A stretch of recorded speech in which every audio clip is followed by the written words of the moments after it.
હવે તો ખાવું શું અને પીવું શું એ પ્રશ્ન ઊભો થતો જાય છે. આપણે બજારની અંદરથી કોઈ પણ ચીજ વસ્તુ લાવીએ તો તમે જે પૈસા ખર્ચ્યા છે અને જે એના લેબલ ઉપર લખેલું છે કે 100% શુદ્ધ, એ શુદ્ધ હશે કે કેમ એ સૌથી મોટો સવાલ છે. ઓર્ગેનિક લખ્યું પણ એ ઓર્ગેનિક હશે કે નહીં એ સૌથી મોટો સવાલ છે. ખાદ્ય પદાર્થોમાં બહુ જ મોટા પાયે જે ભેળસેળ થઈ રહી છે એ માનવ જાત માટે આ જે દુશ્મન વેપારીઓ છે, વેપારી તો ના કહેવાય, એ જે બીભત્સ ભૂખ હોય છે નાણાંની, અને નાણાં કમાઈ લેવાની જે મનોવૃત્તિ હોય છે, ઓછી મહેનતે વધુ પેદા કરી લેવું છે, અને જે મોટા પ્રમાણમાં ભેળસેળ કરી લેવા ટેવાઈ ગયેલા છે, એ લોકો છે એ વેપારી નથી, એ માનવ જાતના સૌથી મોટા દુશ્મન છે. નમસ્કાર, તપોભૂમિ ગુજરાતના ડિજિટલ પ્લેટફોર્મ TGNમાં આપનું સ્વાગત છે.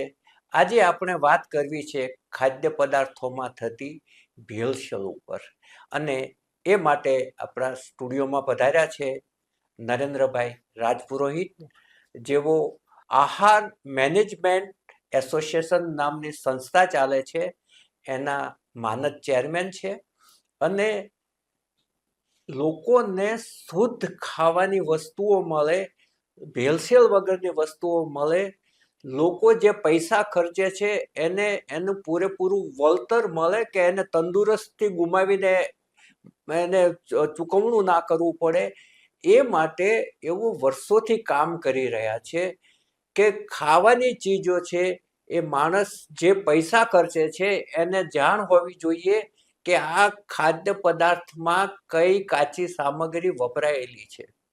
તેઓ ભાજપ સાથે પણ વર્ષોથી સંકળાયેલા છે, ભાજપની પ્રદેશ કારોબારીના સભ્ય છે, અને આપણને આ વખતે એક સારા આરોગ્ય મંત્રી મળ્યા છે પ્રફુલ્લ પાનસેરિયા, અને એ જ પણ વારંવાર એ કહે છે કે ભેળસેળિયાઓ સાથે કોઈ જ સમાધાન નહીં, ઝીરો ટોલરન્સની નીતિ અપનાવવામાં આવશે, અને એટલા જ માટે હમણાં એમણે એના લોગ ઉપર પ્રતિબંધ ફરમાવ્યો, જે નકલી પનીર હતું, પામ ઓઇલમાંથી બનતું પનીર હતું, જેમાં એસિડ પણ વપરાતો હતો અને બીજી કાચી સામગ્રી વપરાતી હતી, જે ખાવા માટે ખૂબ જ હાનિકારક હતી. એના લોગ ઉપર હમણાં જ એમણે પ્રતિબંધ મૂક્યો, અને ત્યારબાદ આરોગ્ય ખાતું છે એ દોડતું થયું છે.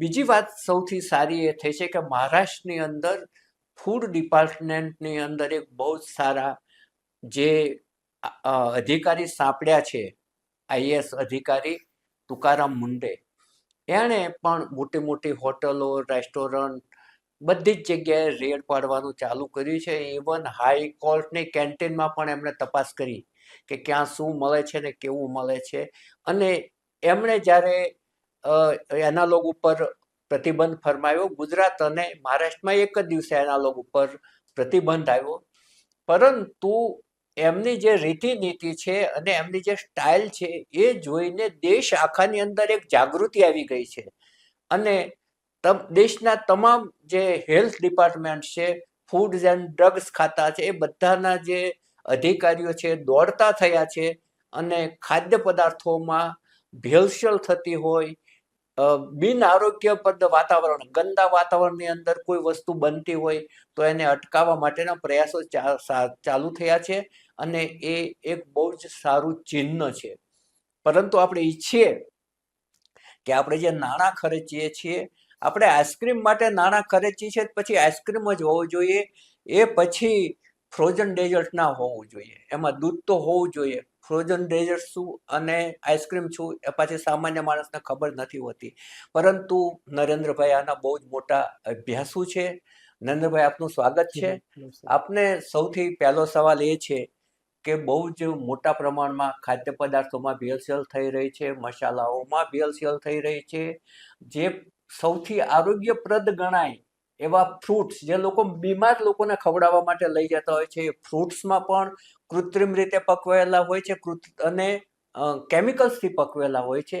આ બધું જ છે એ આરોગ્ય માટે ખૂબ જ હાનિકારક છે, અને કેટલાક બધા જ વેપારીઓ આવા નહીં હોય, કેટલાક સારા પણ હશે, પરંતુ જે આ પૈસાની બીભત્સ ભૂખવાળા જે વેપારીઓ છે એ માનવ જાતના દુશ્મન છે. આપ શું કહો છો?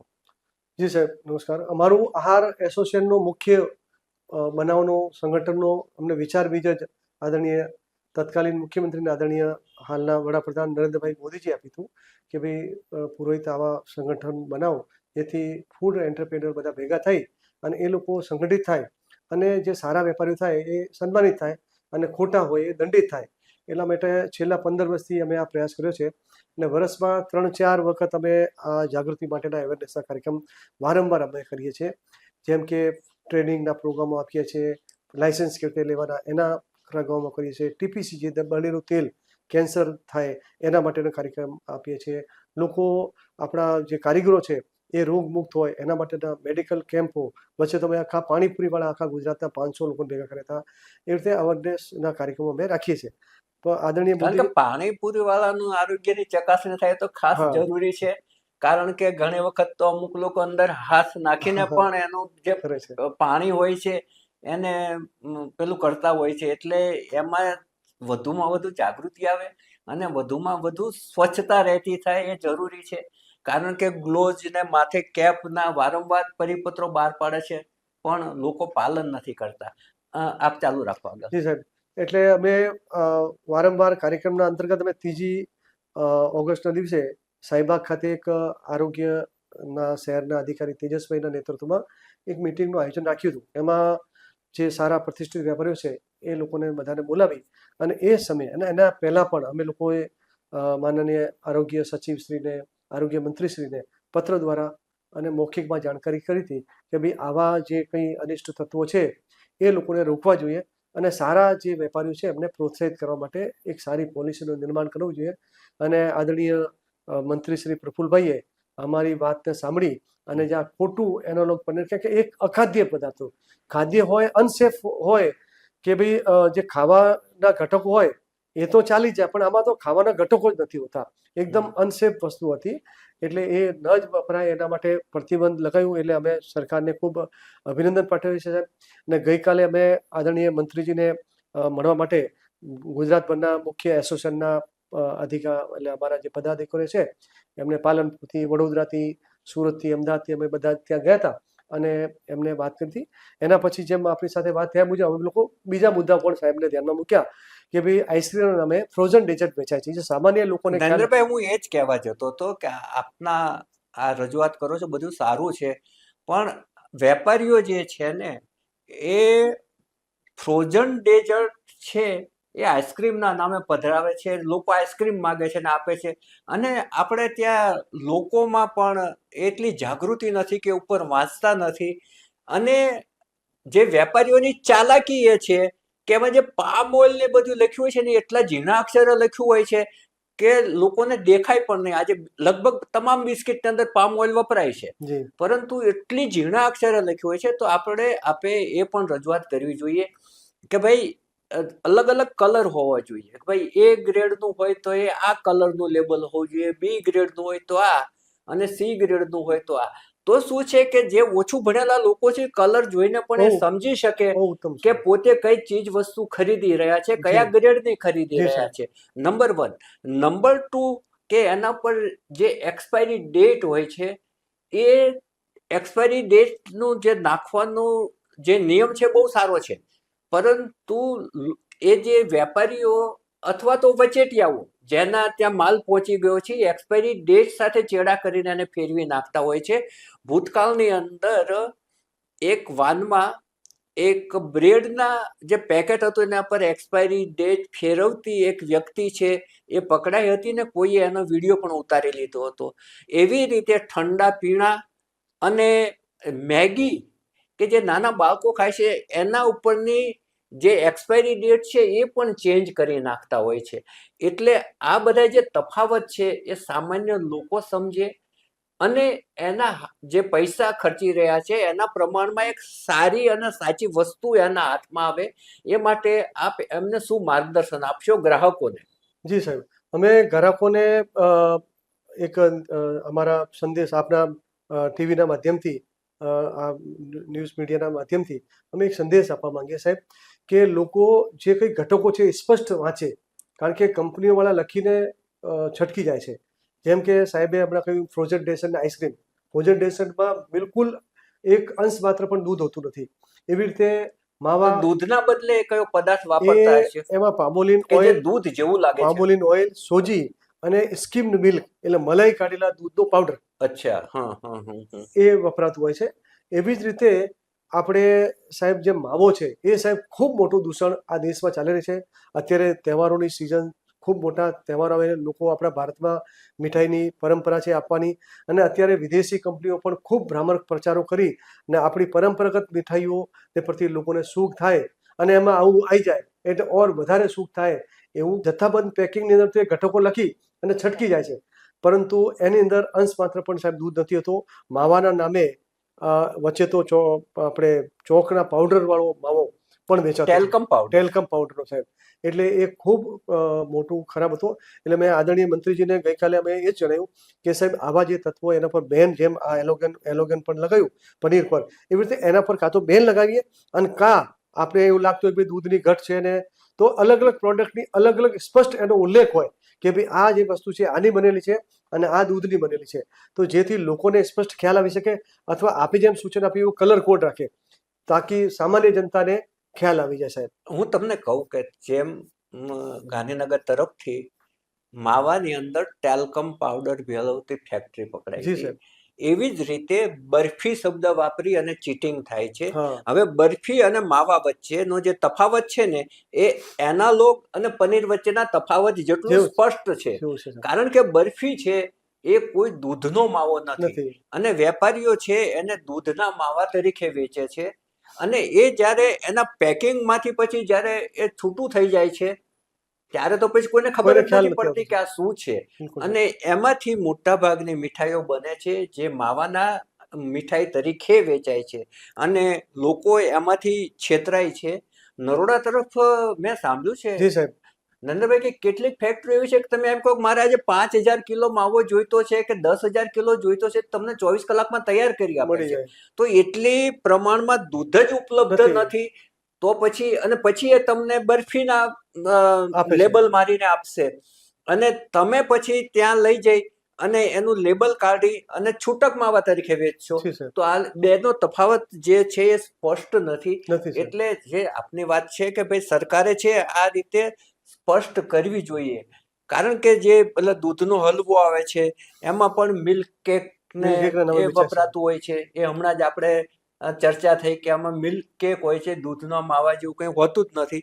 એટલે જેમ જેમ તહેવારો નજીક આવશે એમ એમ ભેળસેળિયાઓની સિઝન ખુલશે. બિલકુલ. જેમ ખેડૂતના ખળું આવે એમ આ લોકોનું ખળું આવશે જી. કે હું ક્યાંથી શું લઈ લઉં. એટલે જે તહેવારો આવે ત્યારે વેપારીઓની ભેળસેળની માનસિકતા વધી જાય છે. એટલું જ નહીં પણ જુદા જુદા માંડવા નખાય છે અને માંડવાની અંદર દાખલા તરીકે પર્યુષણ આવશે ત્યારે લાડુ ને ફૂલવડીના માંડવા નાખાશે, દિવાળી આવશે ત્યારે બીજી મીઠાઈઓના માંડવા નાખાશે, ફાફડા જલેબીના. અને ઉનાળો હોય છે ત્યારે કેરીના રસના માંડવા નખાય છે. એટલે વેપારી ઉપર તો થોડો ઘણો પ્રતિબંધ છે પણ આ માંડવા ઉપર પ્રતિબંધ નથી. એ અંગે આપ શું કહેશો? જી સાહેબ. એટલે અમે ગઈકાલે અને 3જી તારીખની અમારી બેઠકની અંદર આવી ચર્ચા કરી હતી અને મેં આદરણીય મંત્રીશ્રીને રજૂઆત કરી કે સાહેબ આના ઉપર અંકુશ કોઈ પણ પ્રકારનું કંઈક, કારણ કે જે દુકાનદારો છે એ તો પોતાને 12 મહિના વેપાર કરો એટલે પ્રતિષ્ઠા જાળવવા માટે એ કોશિશ કરે, નહીં તો ગ્રાહક ત્યાંથી છોડી દેશે. પરંતુ આવા લેભાગુ તત્વોની કોઈ પણ પ્રકારની સરકારની પાસે માહિતી હોતી નથી. જ્યારે ત્યાંથી કંઈક ખોટું થાય અથવા લોકો બીમાર પડે ત્યારે ક્યાં પકડવા. એટલે અને એ લોકોને ઉપર સંપૂર્ણ પ્રતિબંધ લગાવવો જોઈએ અથવા એનો રજિસ્ટ્રેશન હોવું જોઈએ સાહેબ. સાહેબ એક બીજી વાત એમને હું વેપારી છું તો જી સાહેબ. ફૂડ લાયસન્સ વગર વેચી જી શકતો સાહેબ. નથી જી સાહેબ. અને આપ માંડવો નાખીને બેઠા છો તો હા. આપ એમનામ વેચી શકો છો. હા. તો બે વેપારી છીએ, બંને ખાદ્ય પદાર્થો હા. વેચે તો બંને વચ્ચે તફાવત કેમ? તફાવત ન હોવું જોઈએ કારણ કે એ તો બહુ ખતરનાક છે સાહેબ. કારણ કે આ લોકો તો 15-20 મહિનામાં જે કંઈ ખોટી વસ્તુઓ વેચી અને લોકોના જીવનની સાથે કારણ કે એ તો હલકી નેચરલ છે, હા હલકી સાહેબ. ગુણવત્તા વાળું છે. હા. આજે કેરીના ભાવ જ્યારે 50 રૂપિયા કિલો હોય ત્યારે 40 રૂપિયા કિલો રસ વેચતો હોય, કઈ રીતે પોસાય? એટલે સાહેબ હું તો આપના વતી લોકોને અપીલ કરું છું કે આપ આવા લોકોને ત્યાંથી સસ્તાના ચક્કરમાં પડશો નહીં. બીજું સાહેબ એક વિષય મને ધ્યાનમાં આવ્યું, એ બેકરી ઇન્ડસ્ટ્રી.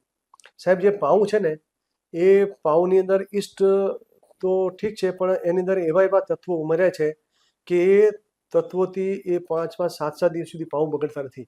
એટલે એવા પ્રકારના કેમિકલ નાખી. પ્રિઝર્વેટિવ. હા સાહેબ, એટલે એ કેમિકલ ખરેખર પ્રતિબંધિત છે. અને સાહેબ જે બેકરીની પ્રોડક્ટમાં ક્રીમ વપરાય છે ને સાહેબ, અંશ માત્ર ક્રીમ નથી હોતું સાહેબ.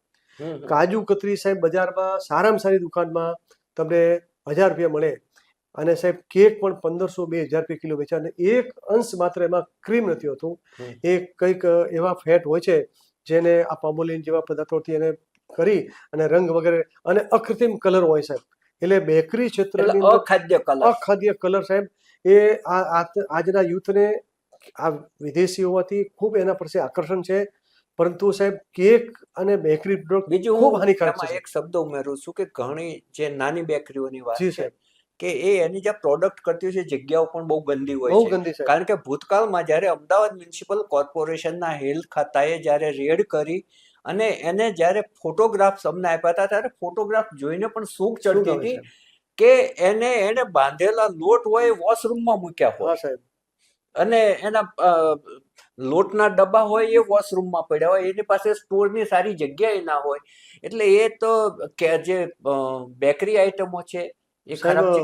અને આમાં બીજું ખાદ્ય કલરની આપણે વાત કરી તો જે પંજાબી શાક મળે છે, જી સાહેબ. સબ્જી, એમાં પણ એ લોકો કૃત્રિમ કલર વાપરે છે. એની સામે પણ પગલાં લેવા જોઈએ. હવે આપણે જે બલ્ક મોટી વસ્તુઓ છે કે જે આપણે લગ્ન પ્રસંગો હોય છે કે બીજા કોઈ પ્રસંગ હોય, આપણે કેટરિંગ વાળાને બોલાવતા હોઈએ છીએ. હું કેટરિંગમાં આપણે ABCD 4 5 પ્રકારો તો હોય જ છે કે આજે જે સારો કેટરર્સ હોય એ 1500 થી 2000 ની ડીશ આપતો હોય, એ પેલો ચાલુ કેટરર્સ છે એ 150 રૂપિયાથી 180 રૂપિયાથી ચાલુ કરી અને 500 રૂપિયા ડીશ કે 400 રૂપિયા ડીશ આપતો હોય. તો આ જે કેટરર્સ છે એના ઉપર પણ એક કોઈ આચાર સંહિતા હોવી જોઈએ, કારણ કે એ તો છૂટી ચીજ લઈને આવે છે ને કઈ ચીજ વાપરે છે ખબર જ નથી પડતી. બિલકુલ સાહેબ. એક વચ્ચે સાહેબ આ બેકરીમાં અમે લોકોએ એવું જાણવા મળ્યું હતું કે સડેલા ઘઉં અને રેશનના ઘઉંના લોટ બનાવે છે, અને લોટની અંદર વિવિધ પ્રકારના બહુ ગંદા પ્રકારના લોટ હોય એટલે છે સાહેબ. જીવંત જીવંત પડેલી જ હોય અને છે. સાહેબ બીજું આપે બહુ સરસ પ્રશ્ન પૂછ્યું, એ લોકોના જીવનની સાથે જોડાયેલો પ્રશ્ન છે કે જે કેટરિંગ ઇન્ડસ્ટ્રીની અંદર એવા ઘણા લેભાગુ તત્વો એમાં પણ છે સાહેબ. એટલે અમે એ લોકોને સુધારવા માટે અને એ લોકોના ટ્રેનિંગ માટેના ખૂબ કાર્યક્રમો અમે અવારનવાર કરીએ છીએ. એમને કહીએ છીએ કે ભાઈ આપ લોકો પણ બીજા કેટરર્સની જેમ અંદર સારું પીરસવાની કોમ્પિટિશન કરો, સારું લોકોને આપવાની કોમ્પિટિશન કરો. લોકો પૈસા ખર્ચે છે, હા, લોકો લોકોને ખર્ચવા પૈસે તૈયાર છે, પણ અત્યારે તમે ચોખ્ખું આપો. ખર્ચવાનો જમાનો છે. એટલે જેનાથી ખાઈને એનો સ્વાસ્થ્ય ખરાબ થાય, આવનારી જનરેશન ઉપર અસર પડે એવું તમે કરશો જ નહીં. કારણ કે હાજીનો મોટો અને સાહેબ સોસ કેચઅપના નામે એવા લાલ ઘોળ વસ્તુઓ મળે છે બજારમાં. તમે કેચઅપ વચ્ચે બોલો છો. હા સાહેબ. તમે કેચઅપ કહ્યું એટલે મને યાદ આવ્યું જી કે સાહેબ. ભૂતકાળમાં કોર્પોરેશને આ અંગે રેડ કરેલી અને એના ઉત્પાદન સ્થળોએ ગયા તો સડી ગયેલા ટમેટા વપરાતા જી. હતા.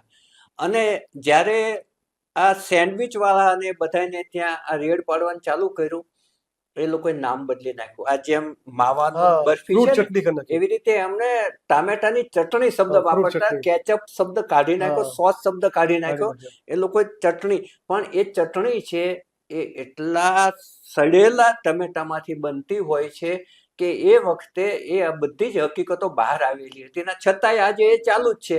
આજે તમે ચીઝ જુઓ, બટર જુઓ, બધું જ બનાવટી આવે છે પનીરની જેમ. તમે 10 રૂપિયાની કે 15 રૂપિયાની કે 25 રૂપિયાની સેન્ડવિચમાં એક ઢગલો આટલી ચીજ કરી દેશે, ક્યાંથી એને પોસાય?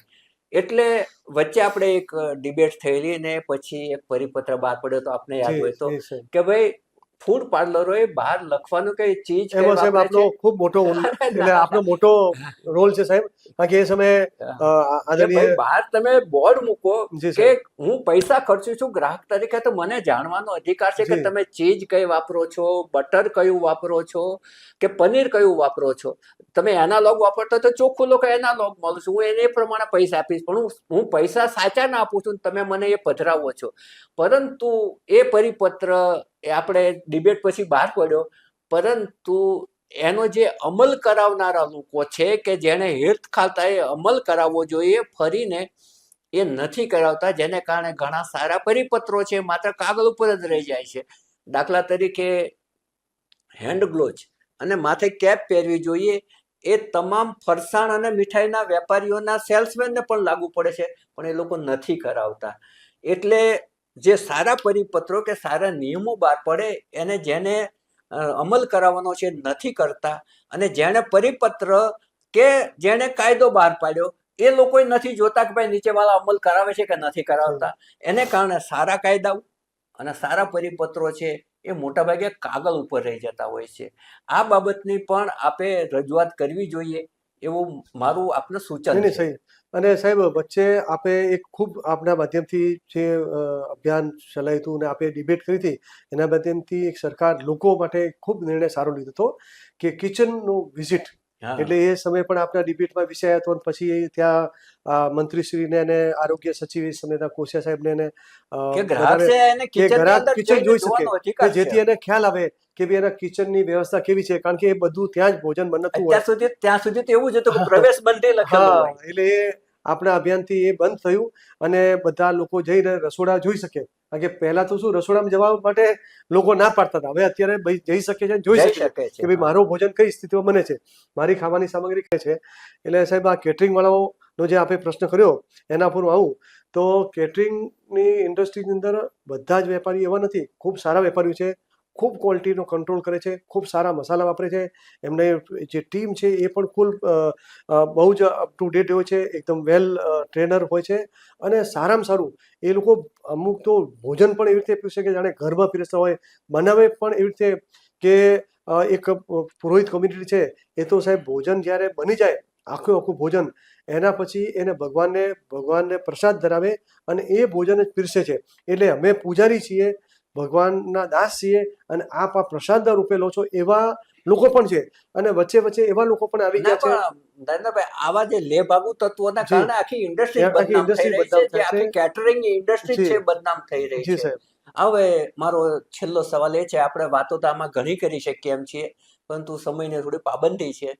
છેલ્લો સવાલ મારો એ છે કે જે વેટર્સ હોય, હોટલ, રેસ્ટોરન્ટ, પછી કેટરર્સના પીરસવા વાળા, એ લોકોની જે આરોગ્યના સવાલો છે એ ઘણા બોલે. દાખલા તરીકે પૂરી વણવા માટે કોઈ પણ બહાર કચરો વણવા વાળા કોઈ બહેન હોય એને બેસે કે આપણે કચરો વીણવા વાળું કઈ હલકું કામ છે એવું નથી કહેવા માંગતા, પરંતુ એ નાયા ધોયા ના હોય અને એ જ રીતે બનાવવા બેસી ગયા હોય.